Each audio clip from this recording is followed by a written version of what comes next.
Hello and welcome again. This is my fourth video of our constitution. In this video, we will discuss about the few topics. Now let us start. We have to understand the meaning of the few terminologies like sovereign state. As we know, India is a sovereign country. So how we can say India is a sovereign country? किसी देश को sovereign country या sovereign state किस base पे बोला जाता है? So let's start. India is a sovereign state because the country is free from all external controls. किसी भी कंट्री को sovereign state तब बोला जाता है जब वो किसी दूसरे कंट्री के एक्सटर्नल कंट्रोल से बाहर हो।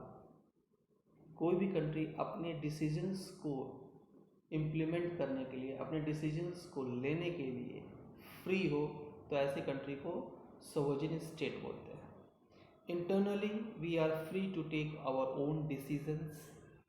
No other country can dictate its policies और terms to us and nobody can interfere in our internal affairs.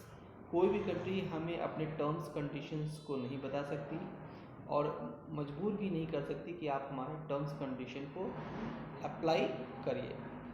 तो ऐसी कंट्री जो अपने डिसीजंस को लेने के लिए, अपने डिसीजंस को इम्प्लीमेंट करने के लिए फ्री होती है, पावरफुल होती है, वैसी कंट्री सोवरेन कंट्री या सोवरेन स्टेट कहलाती है.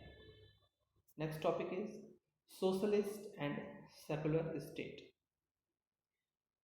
In this topic, we have to understand what is socialist and what is secular state.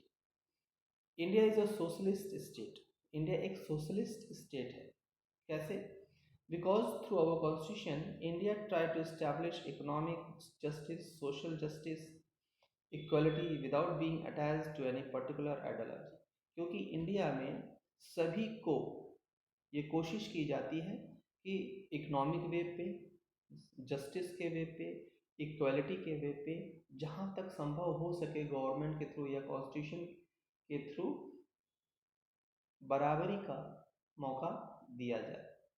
ठीक है, कहीं पर थोड़ी बहुत समस्याएं आती हैं, लेकिन हमारे कॉन्स्टिट्यूशन में क्लियरली मेंशन है कि India is a socialist state, means जहाँ पर सभी को समान अधिकार है. Next one is India is a secular state. How we can say India is a secular state? India is a secular state because in India all religions enjoy equal freedom. There is no any discrimination on the basis of religion. Right to freedom is granted as a fundamental right in our constitution. हमारे India में सभी धर्मों को समान व्यवहार, समान नज़रिए से देखा जाता है. Each and every religious persons are enjoying their religious myths, ideologies, okay, and there is no any religion of our government. और गवर्नमेंट का कोई धर्म नहीं होता, इंडिया का कोई धर्म नहीं है. okay, that's why India is a secular state. In this video, we have to understand what is democratic and republic. India is a democratic state because our government is elected by the people and the administration of the country is carried out by them. The government is run according to some basic rules. India democratic state कैसे है? क्योंकि हमारे जो administration है, जो government है, वो उसको कौन चलाता है? उसको चलाने के लिए हम लोग पब्लिक अपने रिप्रेजेंटेटिव्स को एलेक्ट करते हैं, चुनाव होता है. ठीक है, इसलिए हमारा कंट्री डेमोक्रेटिक है जहाँ सभी के व्यूज को एक्सेप्ट किया जाता है. और रिपब्लिक कैसे है? India is a republic country because the head of the state means president और राष्ट्रपति is an elected head from among the people. और इंडिया रिपब्लिक कंट्री कैसे है? क्योंकि हमारा जो हेड ऑफ द स्टेट है, हेड ऑफ द कंट्री है, मीन्स प्रेसिडेंट है, वो इलेक्टेड है. ब्रिटेन कंट्री रिपब्लिक कंट्री नहीं है, क्योंकि वहाँ की जो महारानी है वो हायरार्कियल है, वो वंश से जुड़ी हुई है, वहाँ चुनाव नहीं होता प्रेसिडेंट का, ठीक है, इसलिए वो रिपब्लिक कंट्री नहीं है। लेकिन इंडिया का जो सबसे हेड पर्सन है, फर्स्ट पर्सन है प्रेसिडेंट, उसका इलेक्शन होता है, इसलिए इंडिया रिपब्लिक कंट्री है। Now next topic is parliamentary form of government. India में जो गवर्नमेंट है वो पार्लियामेंट्री फॉर्म के रूप में है। Parliamentary, there are 3 levels of the government. आप लोगों ने लोअर क्लासेस में पढ़ा होगा, central level, state level and village level. तो सेंट्रल लेवल में भी 2 तरह के हाउसेस होते हैं, लोकसभा, राज्यसभा। स्टेट लेवल पे भी 2 तरह के हाउसेस होते हैं, कहीं कहीं पर है, कहीं कहीं पर नहीं है। 6 और 7 स्टेट में बाइकैमरल है, ठीक है। In India we have parliamentary form of government in both levels. In both levels का कहने का मतलब है central level and state level. In a parliamentary form of government there is a close relationship between the legislature and the executive. अब यहाँ legislature और executives को समझना जरूरी है। लेजिस्लेचर मीन्स ऐसी संस्था, ऐसा इंस्टीट्यूशन जहाँ पर कानून बनते हों, जो लोग कानून बनाते हों।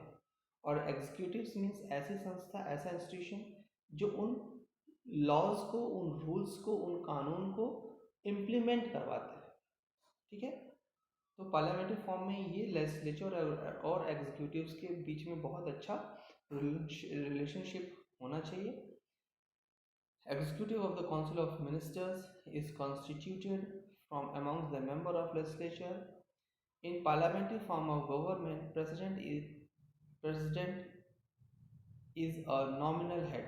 Parliamentary form of government में president जो होता है वो nominal head होता है, means सिर्फ उसका काम होता है laws को पास करना। बहुत ज़्यादा laws कैसे बनेंगे, क्या करेंगे, ये उसका काम नहीं होता। वो legislature के लोग काम करके लाते हैं और वो सिर्फ उस पर साइन करते हैं। That's why president is known as the nominal head of the parliamentary form of government, while जबकि all powers are exercised by the council of minister headed by the prime minister. जबकि सारे power किसके control में होते हैं, किसके हाथ में होते हैं, prime minister along with their council of minister, ठीक है। इसलिए प्रेसिडेंट को नॉमिनल हेड बोलते हैं और प्राइम मिनिस्टर को पार्लियामेंट्री फॉर्म ऑफ गवर्नमेंट में रियल हेड बोलते हैं। Federal and unitary form of government. The main features of federal constitutions are, federal government होने के लिए क्या क्या चाहिए। फेडरल मीन्स जहाँ पर एक से ज़्यादा हो, और यूनिटरी मीन्स जहाँ पर सिर्फ एक हो। The constitution of federation is written and rigid. Federal government के लिए ये होना चाहिए कि कॉन्स्टिट्यूशन जो हो वो लिखा हुआ हो और रिजिड हो।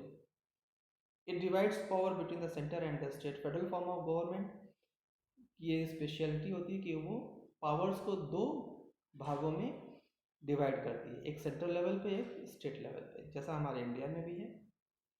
There is an independent judiciary which interprets the constitution and settle the disputes.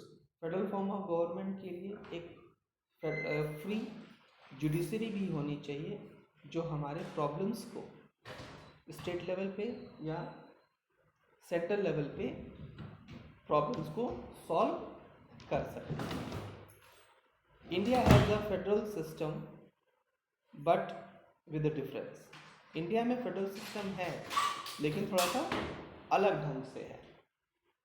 Sometimes the central government become so powerful which make India a unitary state.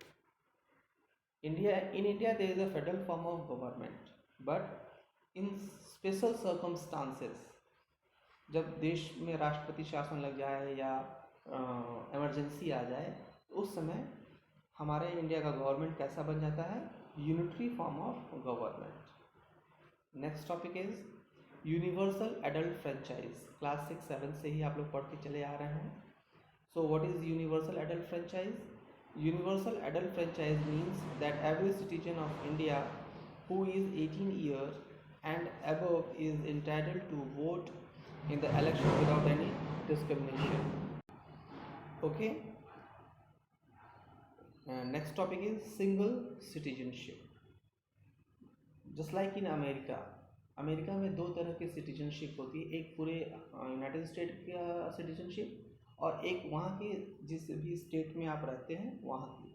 जैसे आप इंडिया का अलग सिटीजनशिप लीजिए और उत्तर प्रदेश का अलग सिटीजनशिप लीजिए, तो आपके पास दो सिटीजनशिप होनी चाहिए। तो अमेरिका में ये रूल है। लेकिन इंडिया में क्या है कि if you are a citizen of India it means you are a citizen of Uttar Pradesh also.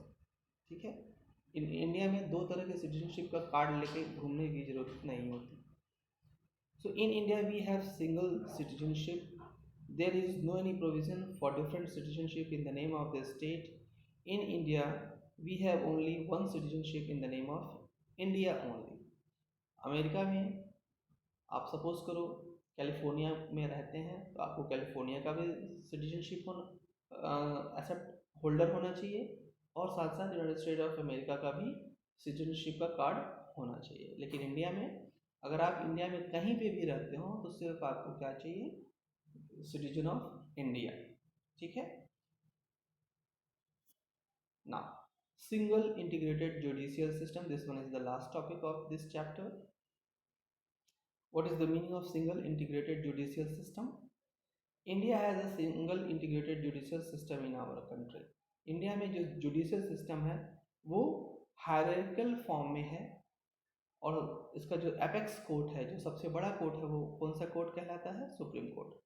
The entire judiciary is one hierarchy of courts, the supreme court of India and the high court of courts from a single integrated judicial structure with direction over all laws. और हमारे जो country में rules laws हैं सही से implement हो रहे हैं कि नहीं, लेजिस्लेचर एग्जीक्यूटिव्स अच्छे से काम कर रहे हैं कि नहीं, पब्लिक या फंडामेंटल राइट्स को कोई एक्सप्लॉइट तो नहीं कर रहा है, इन सब चीज़ों को का सुपरविजन कौन करता है? ये हाई कोर्ट और supreme court. The high courts have the right to supervision over the subordinate courts. High court के पास पावर होता है, वो अपने लोअर कोर्ट या सबऑर्डिनेट कोर्ट या जिसे हम डिस्ट्रिक्ट कोर्ट कहते हैं उनके डिसीजंस को सुपरवाइज कर सकता है। India has an independent judiciary.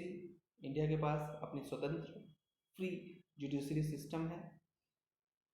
Which one is free from the influence of the executive and the legislature, और जो लेजिस्लेचर से और एग्जीक्यूटिव से फ्री होती है।